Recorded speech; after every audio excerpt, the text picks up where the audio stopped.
Today on the Matt Walsh Show, confirming our long-standing suspicions, Superman has come out as gay. Yet another iconic character has been inducted into the LGBT community. We're told that this is all about creating greater representation for supposedly marginalized groups, but I think there's something else going on, and I'll explain. Also, parents at Loudoun County call for the superintendent to resign after the school district covered up the rape of a girl in a school bathroom. We'll talk more about that very important story today. And the Chicago Police Department is having trouble recruiting new cops.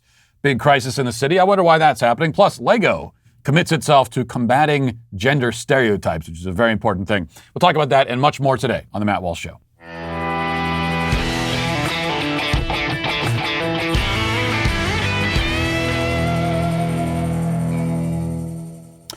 In our culture's never-ending quest to turn literally everything gay, it was only a matter of time before it set its eyes on Superman. As the many celebratory news articles inform us, DC comic writer Tom Taylor has just written and will soon release a new Superman comic wherein the iconic superhero will find himself in a gay relationship with a male pink-haired journalist. And this is actually, if you look at it one way, a pretty conservative move by DC. I figured that by now we, would have a Superman who's non-binary, rename him Super Them. But instead of Super They, we'll have to settle for Super Gay, I suppose. CNN has more on this breaking story. It says, quote, in an upcoming issue of a new Superman series, the Man of Steel enters into a queer relationship. The 5th issue of the DC Comics series Superman, Son of Kal-El, will confirm that the new Superman, John Kent, child of Clark Kent and Lane, is bisexual after falling for Jay Nakamura, a male reporter.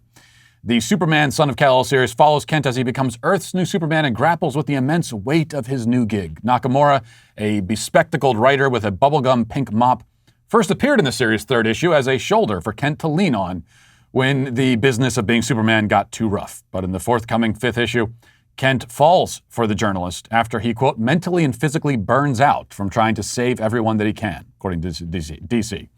The particulars of this issue's plot are to be revealed in November, but images from the comic show Kent and Nakamura sharing a kiss and sitting together atop a building, their legs dangling off the edge.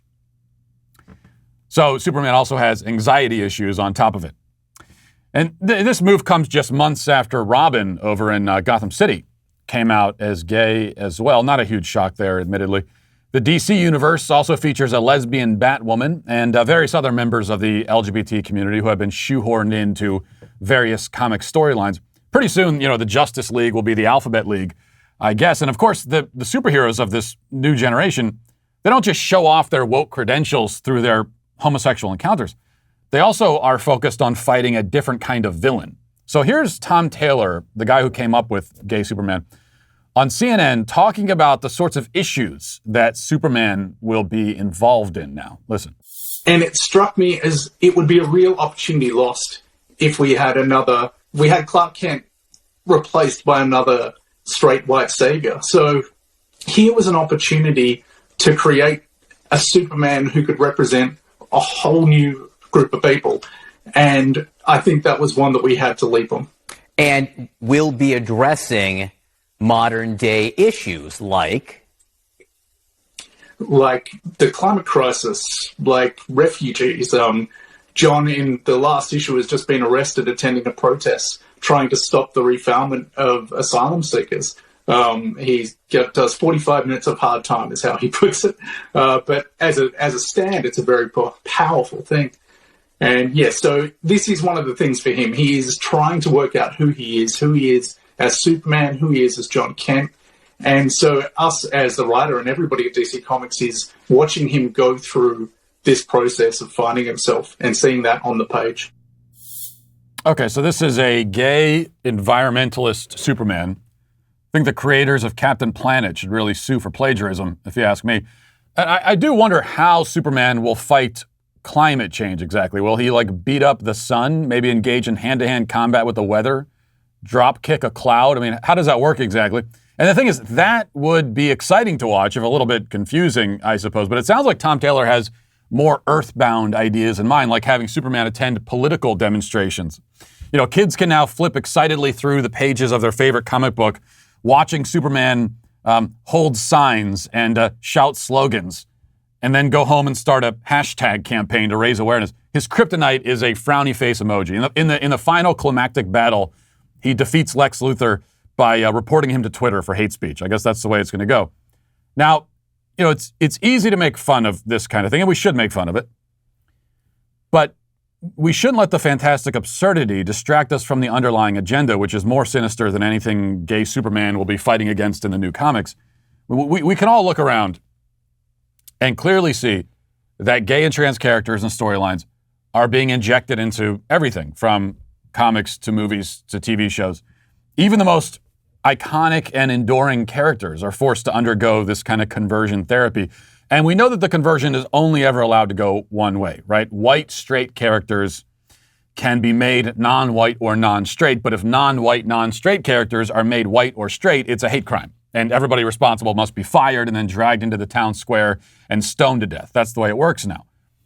But we're told this is all a matter of representation, right?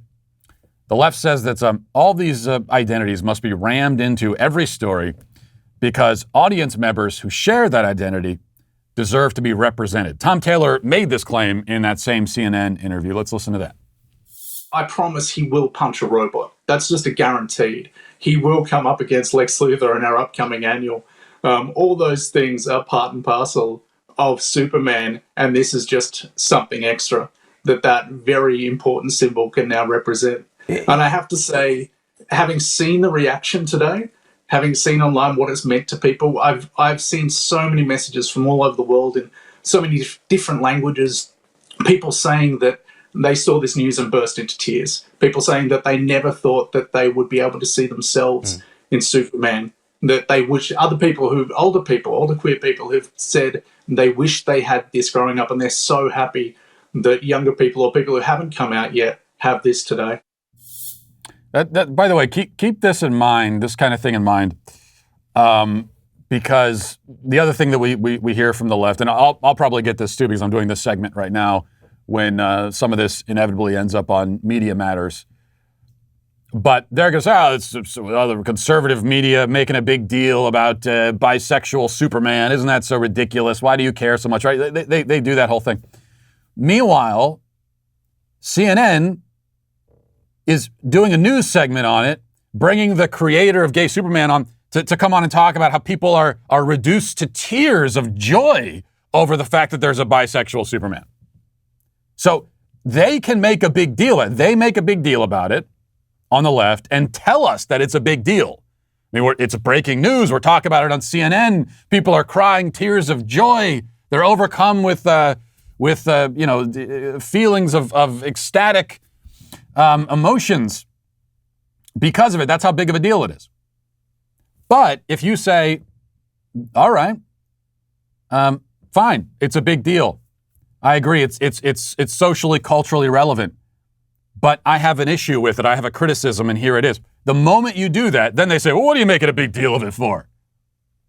Well, you're the one who told us it's a big deal. We're taking you at your word on that.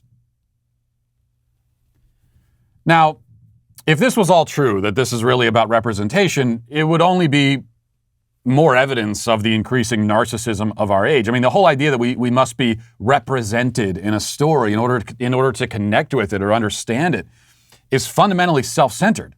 Part of the beauty of storytelling, what we love about a good story, or should love about it, is that we can become absorbed in it and forget about ourselves to some extent. That's what people mean when they talk about escapist entertainment, and all entertainment is, or should be, escapist to some degree. We all live every day absorbed in our own stories. That's what we spend most of our time thinking about, is our own stories. But when you're reading a book or watching a film, etc., the beauty is that you're becoming invested in somebody else's story, not your own. The demand that you must see yourself reflected in it, that everything must be a mirror showing you back to yourself, ultimately defeats the purpose and only fuels more of the narcissism that causes this problem to begin with. It's true that we should be able to relate to the characters and stories, but we should be able to relate to them because of what the characters say about the universal human condition. I mean, when I read Dostoevsky, for example, I don't feel represented by the characters in the way that people mean representation these days, because the characters are all a bunch of 19th century Russians. But I do feel represented only in the sense that they're dealing with moral dilemmas and searching for deeper truths, just as I do and we all do. I mean, I can relate to that because I'm a human being. That's the kind of representation that matters, but it's not the sort of representation that we always hear about. And anyway, this is all irrelevant because it's not what's going on here. They aren't turning all the characters gay in an effort to represent gay people. The percentage of gay and trans characters on TV and in comics now far exceeds the percentage in the general population. If this was truly a matter of representation, they'd have stopped by now. I mean, we'd say, okay, well, we've got proper representation here. It's a small minority of the general population, should be a real small minority on the screen if it's just about representation. But it's not. Because the point behind adding the gay characters, and especially making a character like Superman gay, is not to merely represent an identity, but to present an ideal. Okay, they're saying to the audience, especially to children in the audience, and the comic book audience is still mostly kids, although there are far too many adults that are in the audience as well. But what they're saying to the audience is, this is the ideal way to be. They want to erase straight white male characters because the people doing the erasing despise straight white male people. That's the point. I mean, you heard it there from the guy who created the character. Oh, we don't want another straight white male. Saying it with disgust. So they wish to create a society. They don't want all the straight white male people in society. They want to create a society filled with different sorts of people.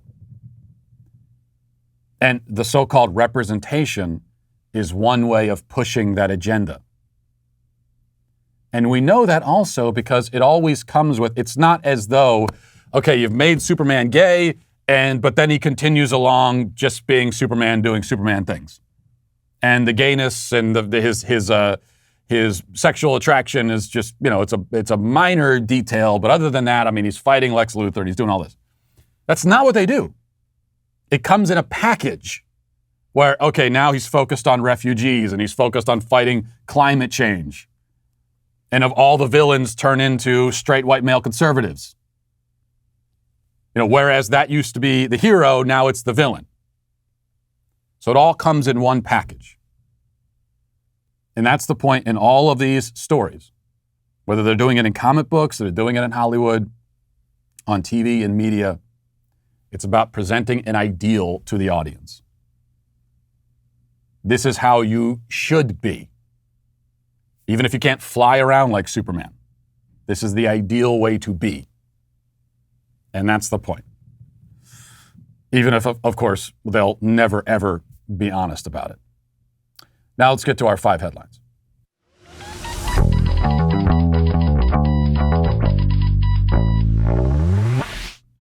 As an increasing number of companies fall all over themselves trying to appeal to the left, wouldn't it be nice to find at least one that supports your values?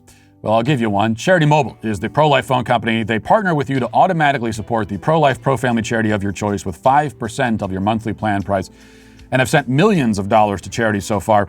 New activations and eligible accounts get a free cell phone with free activation and free shipping when you mention offer code Walsh. Certain restrictions apply there. Charity Mobile makes it easy to switch. You can keep your existing phone number. You may even be able to keep your existing phone as well. But if you need a new phone, no problem there. Charity Mobile has a variety of options from basic flip phones and low-cost smartphones to the latest 5G phones. They've got it all. And they've got monthly plan prices that were already low. They've been lowered again. And now you can add even more lines to your family plan. And you're doing all of this while also supporting a pro-life company and helping to build a culture of life in America. So switch to Charity Mobile and support the causes you care about. Call them at 1-877-474-3662 or chat with them online at CharityMobile.com and mention offer code Walsh. Okay, so great night at the Ryman yesterday, by the way. We did our backstage live at the Ryman, which was pretty surreal in a lot of ways. Huge crowd there. I think we were at capacity. I think it was 2,800 people or something like that. And Sweet Baby Gang, I got to tell you, Sweet Baby Gang was there in force. People showing up in the T-shirts. They were also selling the T-shirts for $57 as well, and people were buying them. It wasn't quite that much, but it was still a lot of money. People were buying the T-shirts, And Sweet Baby Gang was there, and I do, I feel a certain. Honestly, I'm racked with guilt today because I feel as though I did fail the Sweet Baby Gang because I never gave a shout out explicitly to the Sweet Baby Gang from the stage at the Ryman, and I wanted to. I was waiting for my opening, and I never found the segue. And I realized that as we were kind of wrapping up, and Jeremy was wrapping things up, that the segue wasn't going to come. And I thought, now's my opportunity. I got to jump in right here at the end. I got to ruin the ending, but I didn't. At the last minute, I decided not to. So I take responsibility for that. I do, but still, I know the Sweet Baby Gang was there. I could feel the force and the energy. And so it was a lot of fun. And then we had before the event, we had our VIP meet and greet, which was kind of a receiving line. And I think there was 350 people in line. And, we all took pictures with each person, 350 people in a row. And I have to say, I know I talk about how, I'm an introvert, so I don't necessarily enjoy those kinds of, I don't mind I prefer to be on stage. I don't necessarily enjoy those kinds of interactions as much. I mean, I've admitted that. But I thought I was being pretty jovial by my standards. I had the small talk down with each person. It's like 350 people in a row. And so I had the brief little small talk exchanges down. We were talking about the weather. No, it's hot out there for October. What is this, July? Am I right? That kind of thing. And but people kept coming up to me even still and saying, like each person that came up would console me, saying, "Oh, this will be over soon. Don't worry about it." They were consoling me because I was being forced to meet them. That's what I thought. Am I really giving off those vibes? I thought I'm doing pretty well here. But I guess I can't overcome that. That's just me. That's my aura. And then we had, and then it was also really good. Starting off the event, we had the booming "Let's Go Brandon" chant from the entire audience, which I got to say, we haven't talked about the "Let's Go Brandon" thing very much on this show. I think it's a great innovation. I think it's hilarious. It's one of the most clever things, I think, that conservatives have come up with. It's a small thing, but it's very clever because of what it allows you to do. Because, of course, we all know what we're really saying with "Let's Go Brandon." And I want to say one other thing about the "Let's Go Brandon" thing.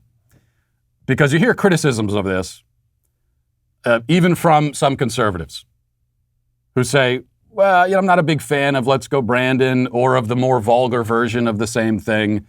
We shouldn't be doing that. Even if we're critics of Joe Biden, we shouldn't be doing that because we should have more respect for the office. And so at backstage last night, when the entire audience is chanting "Let's Go Brandon," we are showing a lack of respect for the office of the presidency. That's the criticism anyway. And I don't find that criticism compelling at all, I got to tell you. And I'll tell you why. Because I don't think it's our job as citizens to show respect for the office of the presidency. I'm not even sure exactly what that would mean. I mean, what do you mean with show respect for the office? He's the president. This is not royalty. These are supposed to be public servants. They're politicians. So what exact reverence do you want for the office itself? I think when it comes to showing respect for the office of the presidency, that responsibility falls to the person holding that office. They're the ones who are supposed to show respect for it. And if the president, the person holding the office, shows respect for the office themselves, then I will show respect for them. Okay, you have to earn. If you're a politician, you have to earn the respect of the population. You have to earn the respect of the citizens. We're not going to grant it to you just by the nature of the fact that you hold the office. Joe Biden has shown no respect for his own office, so why should we respect it? When he abuses the powers of his office, When he stands up there and admits and says, I don't have the authority to do this thing that I'm about to do, and then he does it, well, that is showing a total lack of respect for the office, for what the office is supposed to be, for the actual responsibilities of that office, for the limits of the power that that office grants you. So he has desecrated it, if it is a thing that can be desecrated to begin with. He shows no respect for it. And so I have no respect for him. I think in America, our real response, when it comes to corrupt politicians, we should treat them with no respect at all. I think if anything, there's still too much respect for corrupt and incompetent politicians. We should have zero respect for them. Every single day, we should get up and say to these so-called public servants who are supposed to be serving us, I mean, that's, in theory, that's what it's supposed to be, right? We're supposed to be the bosses. So we should get up every day and say to them, okay, you earn it now. You want my respect, earn it. All right. So speaking of people who have not earned any respect in the office that they hold, here's this from Fox News. It says, more than 60 concerned parents, students, and residents spoke at the Loudoun County School Board meeting Tuesday evening, with many demanding the resignation of Loudoun County Superintendent Scott Ziegler in the wake of allegations that the school district covered up 2 alleged sexual assaults. Parents attended the school board meeting with signs urging Ziegler to resign. Parents pointed to 2 alleged sexual assaults, the first of which the victim's father claims took place on May 28th. This is from the Daily Wire report, which we talked about yesterday. We talked about it on the Backstage show as well. The father says his 9th grade daughter was assaulted in the bathroom by a boy wearing a skirt. Elizabeth Lancaster, the attorney for the father of the alleged victim, said the boy was charged with 2 counts of forcible sodomy, 1 count of anal sodomy, and 1 count of forcible fellatio. The sheriff's office says, told Fox News, we can confirm a May 28, 2021 case that involved a thorough 2-month-long investigation that was conducted to determine the facts of the case prior to the arrest. This case is still pending court proceedings. The Loudoun County Sheriff's Office is not able to provide any documents that pertain to a pending case. At a June 22nd board meeting, Ziegler declared, quote, that the predator transgender student or person simply does not exist, and that to his knowledge, quote, we don't have any record of assaults occurring in our restrooms. So that's what he said on June 22nd. He said there's no record of any assaults occurring in restrooms. Meanwhile, on May 28th, there was this alleged assault that was already making its way through the legal system, that police had been made aware of. Are we supposed to believe that Ziegler, the superintendent, I mean, a girl was allegedly violently, brutally raped in a bathroom during school hours, and we're supposed to believe that Ziegler didn't know about it?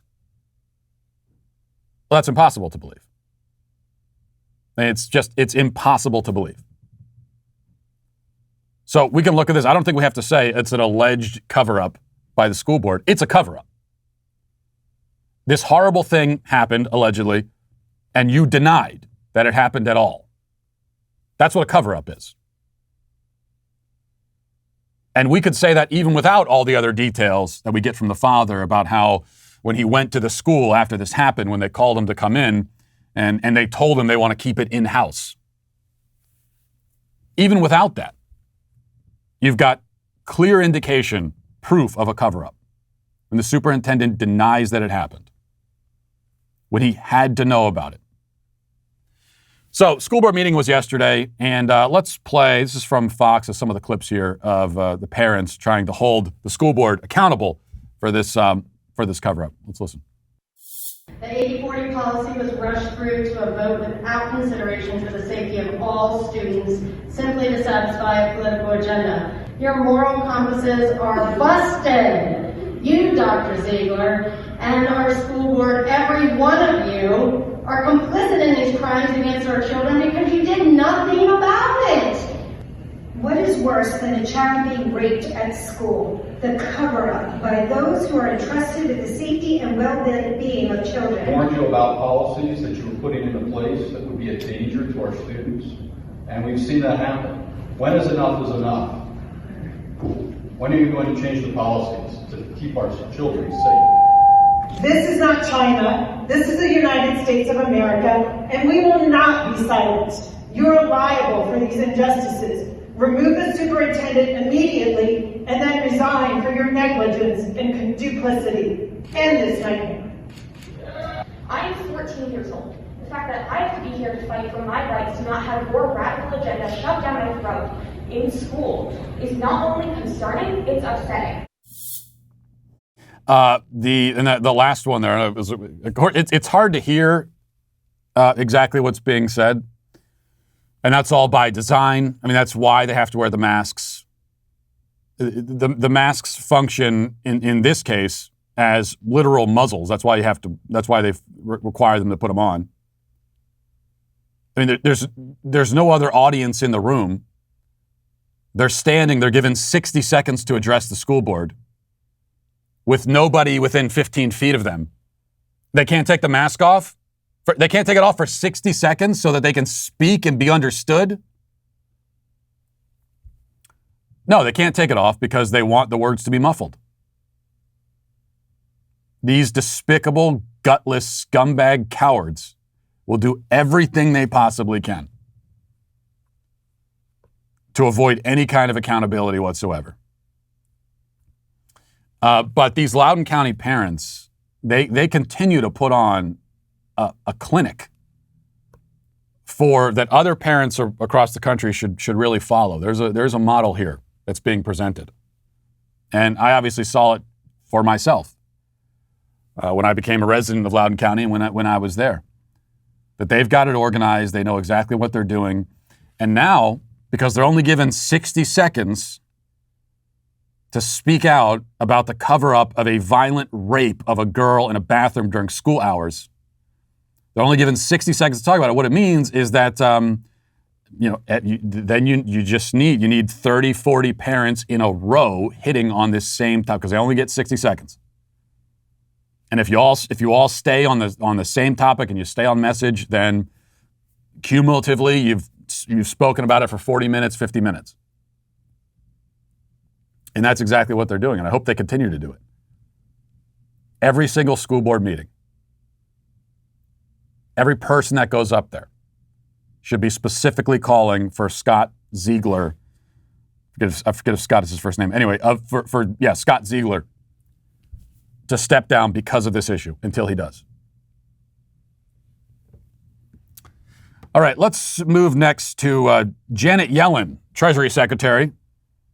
We have discussed the proposal by the Treasury Department, by the Biden administration, to monitor all bank accounts with transactions that are $600 or more. So if if $600 enters your checking account or leaves your checking account at any point over the course of a year, then the IRS wants to know about it, and they want to have direct access to your account so they can monitor all of that information and all of that data. Now, Janet Yellen on CBS being asked about this again, and she says, no, this is not an invasion of privacy. And if you're just a normal middle-class person, this isn't even about you. This is really about high-income people and billionaires. Here she is explaining it. You want banks to report transactions of $600 or more. That's what the IRS wants. Does this mean that the government is trying to peek into our pocketbooks if you want to look at $600 transactions? Absolutely not. I think this proposal has been seriously mischaracterized. The proposal involves no reporting of individual transactions of any individual.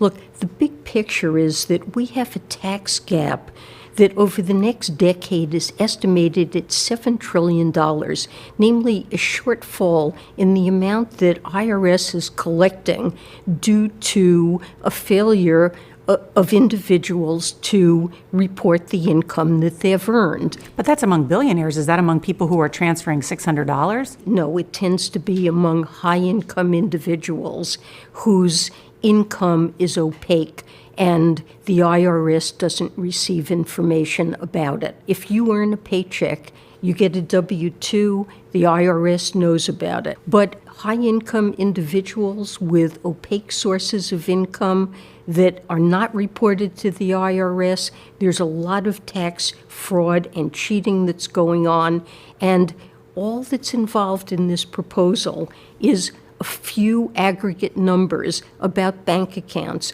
the amount that was received in the course of a year, the amount that went out in the course of the year. So am I showing, am I failing to show respect for the office of the Treasury Secretary if I say that, Janet Yellen is a lying, obfuscating clown? I don't know if that's another office that I'm supposed to respect. The Treasury Secretary. She certainly doesn't have any respect for us. And I don't just mean that she has no respect for our rights or our privacy. Obviously, she doesn't. She has no respect for our intelligence. She thinks that we're all a bunch of, sub 75 IQ morons, that we would buy what she just said there. So the target, allegedly, is high income earners and even billionaires. And so their way of smoking out those high income earners with obscure, opaque sources of income is to monitor all transactions over $600. You want to find the billionaires who are cheating on their taxes? And so you're looking at checking accounts with $600 in them? Wouldn't it be transactions over, I don't know, rather than $600, $60,000 or at least $6,000 or something exponentially greater than 600? So you're looking for a very specific, small sliver of people here. You're fishing for a very particular, allegedly, a very particular kind of fish. And your way of doing that is to cast this massive net that'll catch dozens of species of fish that you aren't even looking for. It's almost believable in a certain way because it's so boneheaded and inefficient and wasteful that, yeah, it's exactly what you expect from the government. They're looking for billionaires, and so they start with people who spend $600 in a month. It's such a dumb claim that you could almost believe that they would be this stupid. But no, I don't think it's their own stupidity. I think it's their assumption about our stupidity, that we would believe that. No, this, as I said, is about what this is really about is putting everybody under a permanent financial, under a permanent IRS audit. They are auditing almost all Americans. I don't know what percentage, and if I were, that'd be an interesting thing. I wish they could tell us that. What percentage of Americans have transactions in a given month totaling at least over $600? I got to think it's a pretty sizable majority. So a sizable majority of Americans are having their economic freedom and privacy erased. And we're all being put under a permanent audit so that they don't have to go through the trouble of having individual specific audits of the actual people that they are trying to find. The billionaire tax cheats and so on. All right, next, this is from the Daily Wire. It says the Chicago Police Department is engaged in a nationwide campaign to recruit police officers, but the city is still suffering from an officer shortage. With officers retiring and transferring to smaller departments, Chicago appears to be down nearly 1,600 officers. The city's CBS affiliate reported on Tuesday that Chicago police officers aren't only retiring in record numbers, many are leaving the big city departments for smaller ones. It's contributing to an officer shortage that many city leaders believe will only get worse before it gets better. Officers who spoke to CBS Chicago noted that the problems go beyond simple burnout, though that's a contributing factor to many officers' decision to leave the department. Officers cited long working hours, mandatory overtime, and low pay as reasons they departed Chicago for other cities or decided to simply leave the force entirely. Honestly, if you value your life and the lives of your children and your family, I don't know how you remain living in a place like Chicago. And I understand that it's a lot easier said than done. And as someone who doesn't live in Chicago myself, and I don't have a job that requires me to be there, I understand that. I also understand that moving is difficult. Since I've been married, we've moved like 6 times. But the point is, it can be done. I just don't understand how anyone who has any other options stays there, in Chicago or in cities like it. They're running out of cops. And meanwhile, they've decriminalized gang shootings in that city. It was just last week that they decided not to file any charges against gang members who shot and killed each other in the middle of the street. It's not going to get better. You've seen this precipitous decline, and you'll notice there has not been an uptick. It hasn't been. We haven't seen any evidence that the trends are going to start heading in a positive direction, and they won't, because all of this stuff has a snowball effect. And here's the problem, and you find this in Chicago, and it's not just in Chicago where they're having trouble attracting police officers, recruiting and hiring police officers. They're having trouble keeping cops on the job, even the ones that have already been hired. That's obviously no mystery. I mean, it has been turned into an almost impossible job to be a police officer. And cops now know, and this again is the case not just in Chicago, but across the entire country. You go out and you do your job on a daily basis. It's bad enough knowing that the media is completely against you. Much of the community that you're risking your life to protect, they also hate your guts. And you know that the moment you're trying to arrest someone for committing a crime, the moment they start resisting, the moment they turn violent, the moment they grab a gun and start shooting at you, it's a lose-lose situation.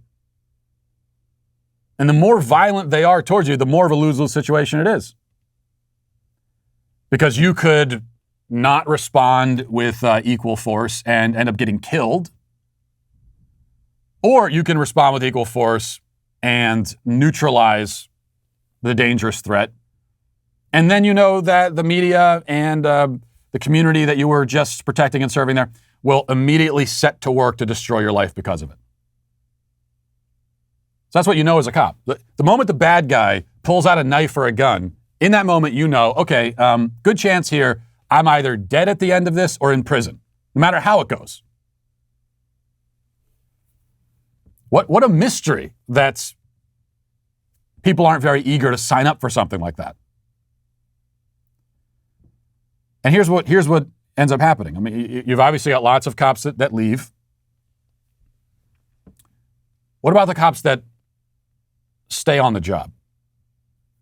Or the ones who actually still sign up for this job, despite this kind of environment, this kind of atmosphere?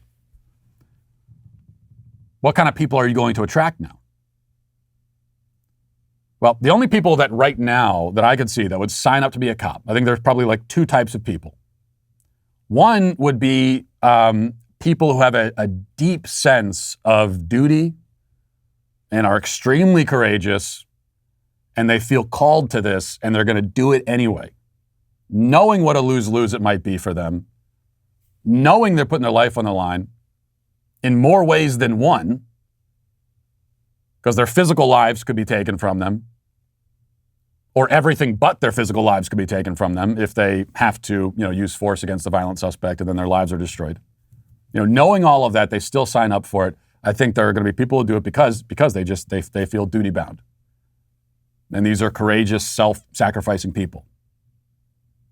But that's not going to be everybody. You're also going to have people who sign up for it because they're just desperate for a job. I suppose you're going to have some people like that. But a lot of the people who are in between, who maybe are not heroes, but aren't villains either, just kind of like normal people who in previous years may have become police officers, they're going to have no interest. We've scared all of them away.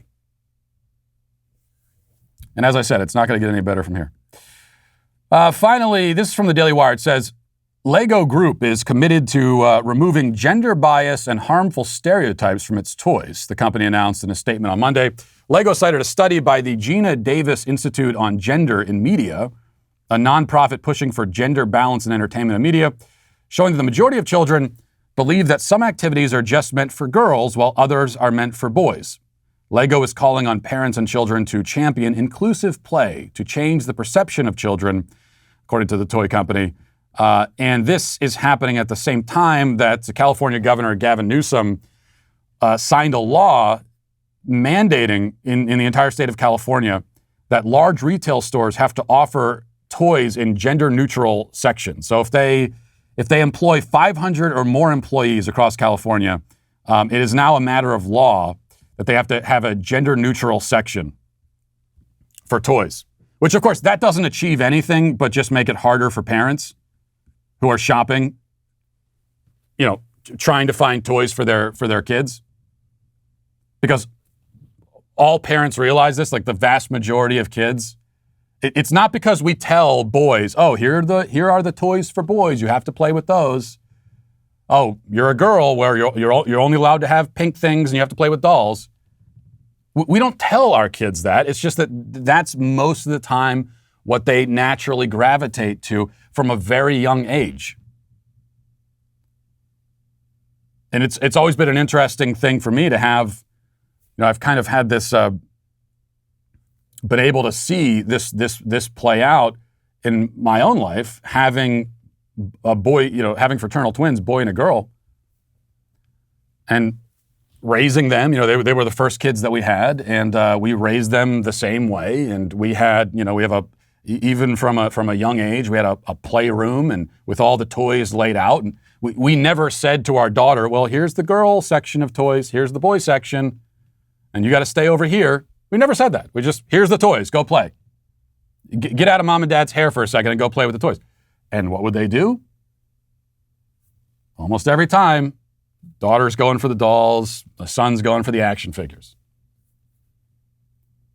Because it turns out that there is something innate within. There's something about girls from a young age where they have this kind of maternal instinct, and that's why they like to play with the dolls, and they'll sit there and brush the doll's hair, and they have fun changing the doll's diapers. Boys, for the most part, don't do that. There's something innate and ingrained. Most parents recognize this. Some parents recognize it to their horror because they wish they don't want their kid to subscribe to these awful gender stereotypes, and yet they do. And so you get rid of the gender segregation of the toy department. All you're doing is just making it hard for the parents because they're still looking for the same kinds of toys. I think it was Target did this a while ago where they made a big deal about, we're not gonna separate toys by boy versus girl anymore. But if you go to Target still and you go to the toy section, they've still done that. I mean, they've got all of the girl-type toys here in this aisle and all the boy-type toys here. They just don't have the word boy and girl on it. And almost every parent who has a daughter, they're going to the girl section. Because this stuff much of it is innate. It is not determined by society, despite what we're told. All right, let's get now to reading the comments. Who's rocking polka dot and flannel shirts without shame? Do you know their name? They're the Sweet Baby Gang.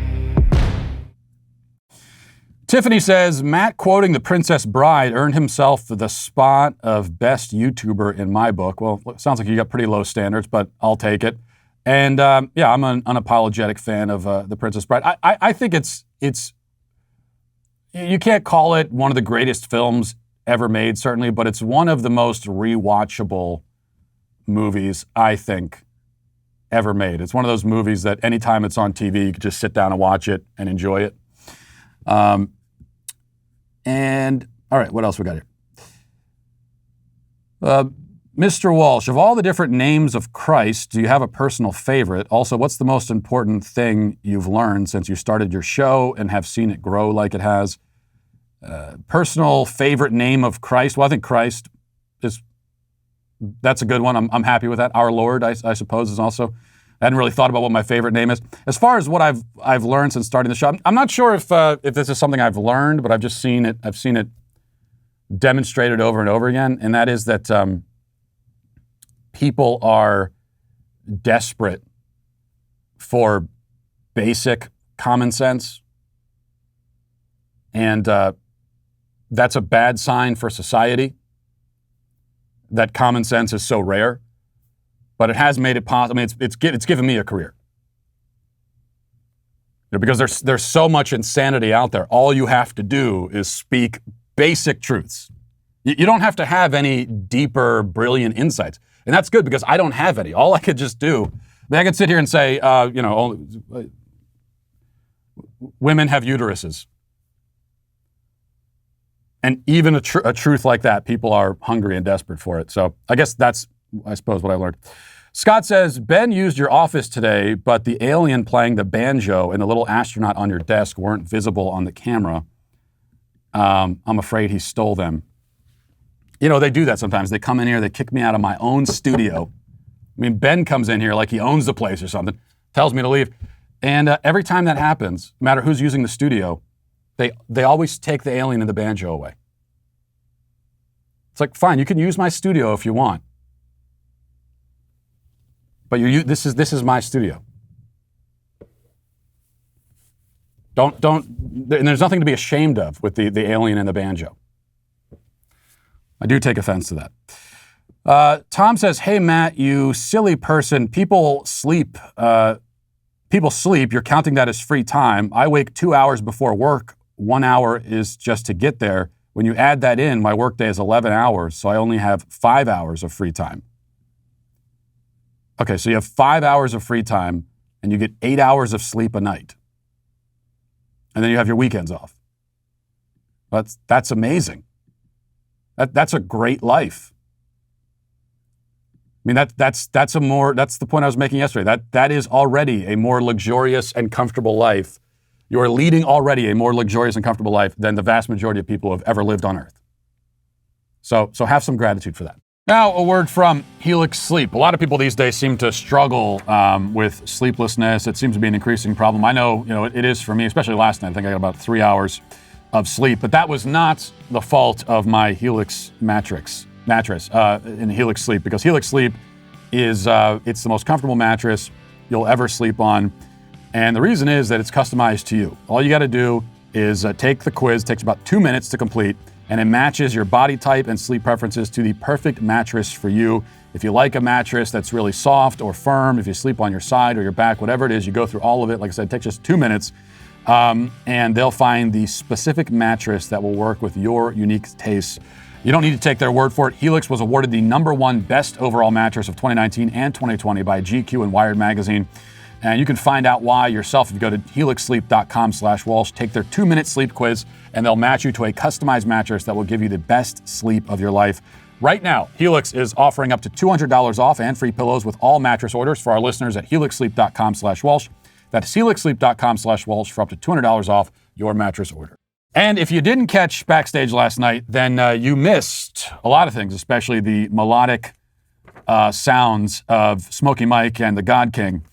And so that was already your biggest mistake, was to miss out on that. But even worse, it means you didn't hear the extremely exciting news. We've got several new projects in the works that are going to change the way you stream. Because here at the Daily Wire, we recognize the important role entertainment plays in our culture and in our world. And we've been working overtime to make sure we're bringing you non-woke content that you literally won't find anywhere else.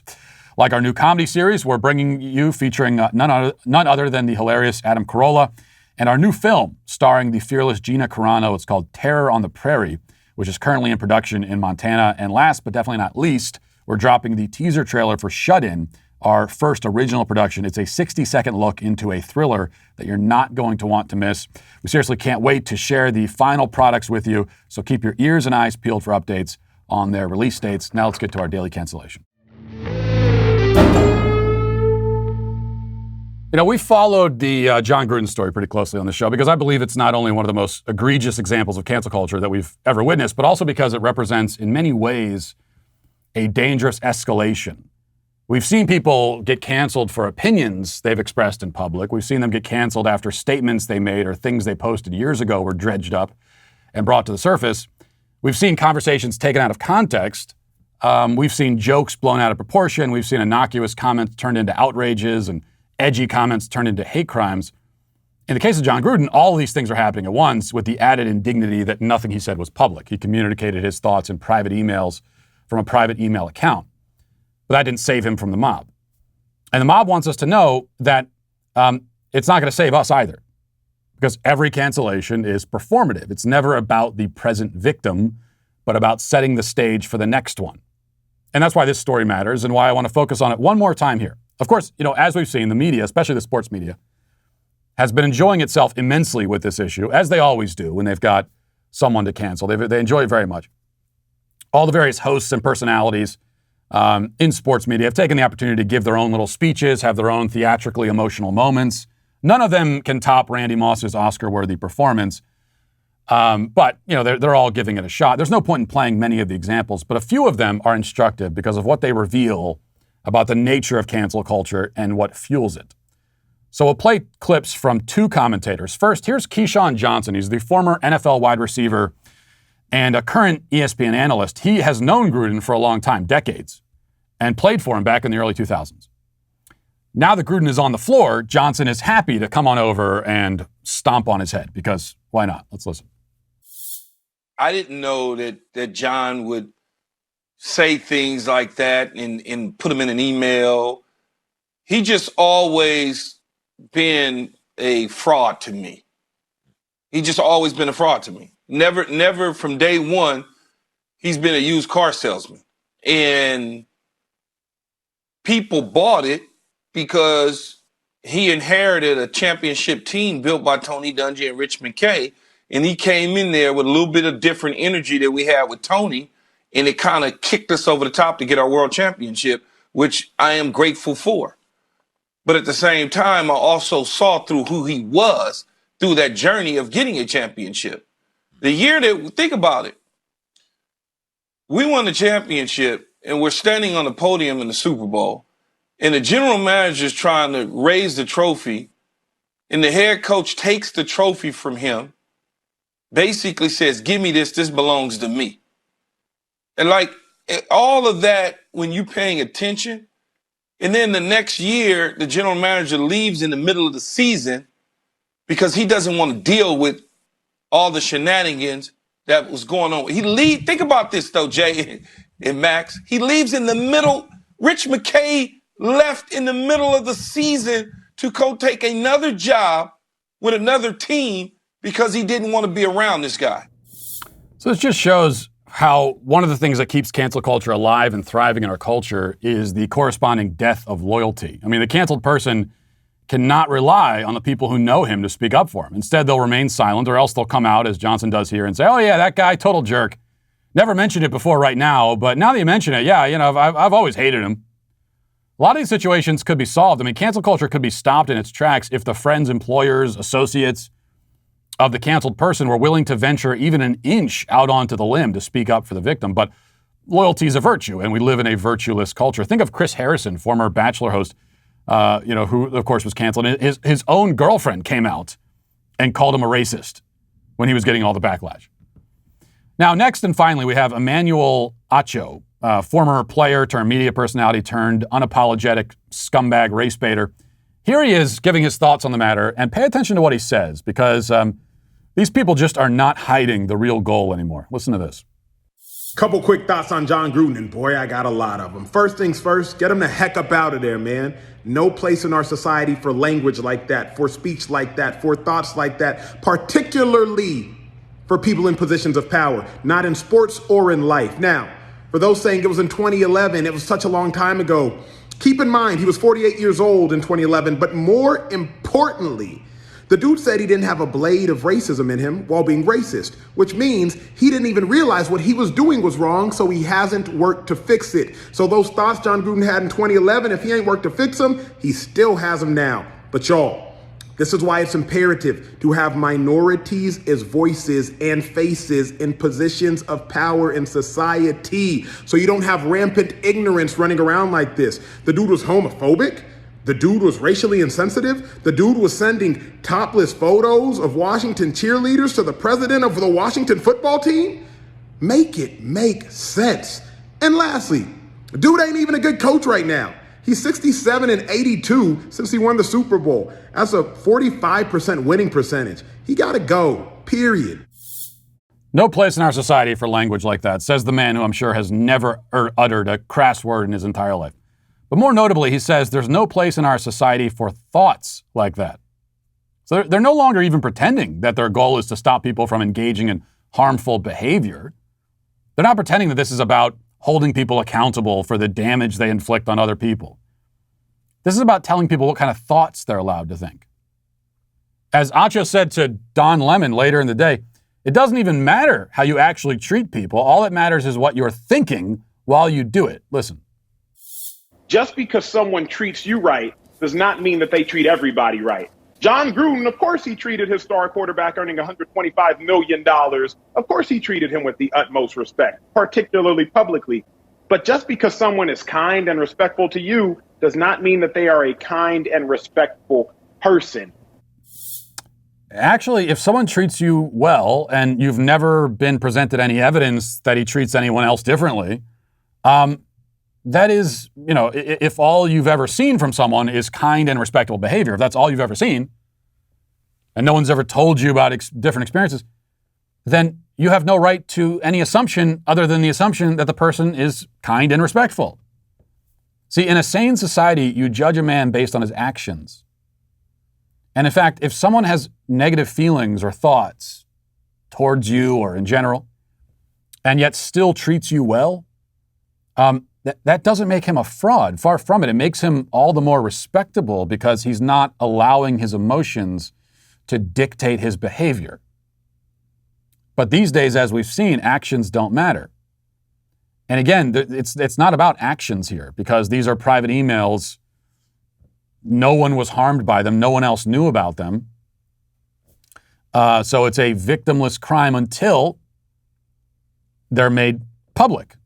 It wasn't Jon Gruden who decided to do that. So the point here is about the thoughts, about the feelings. And what we know from the mob is that all that really matters is what they assume your feelings or thoughts really are.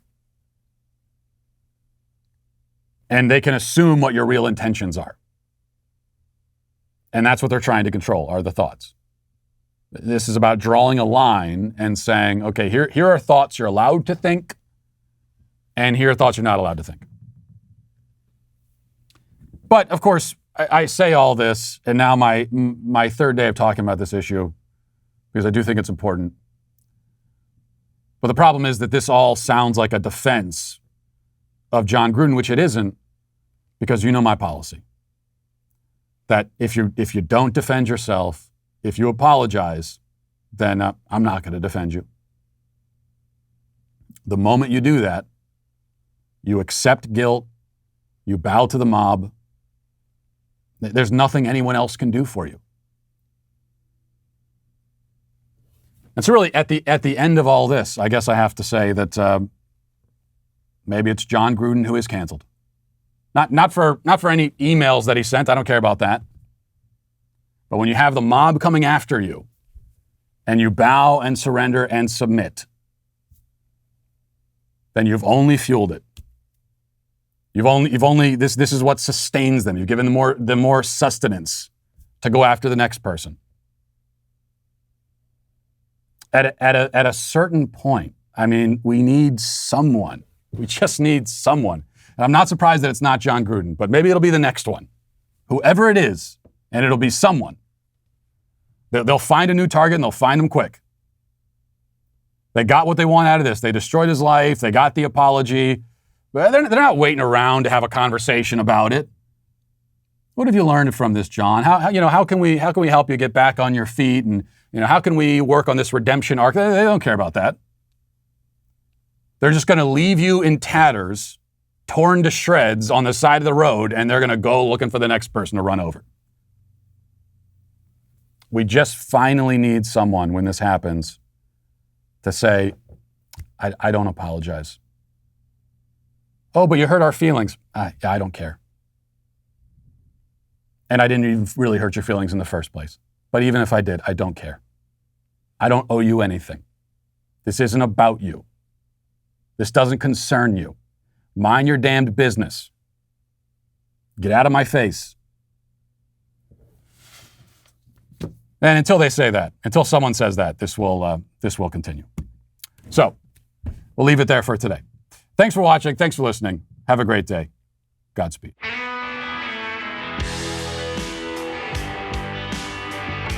The Matt Walsh Show is produced by Sean Hampton, executive producer Jeremy Boring. Our supervising producer is Mathis Glover. Our technical director is Austin Stevens. Production manager Pavel Vodosky. The show is edited by Ali Hinkle. Our audio is mixed by Mike Coromina. Hair and makeup is done by Cherokee Hart. And our production coordinator is McKenna Waters. The Matt Walsh Show is a Daily Wire production. Copyright Daily Wire 2021.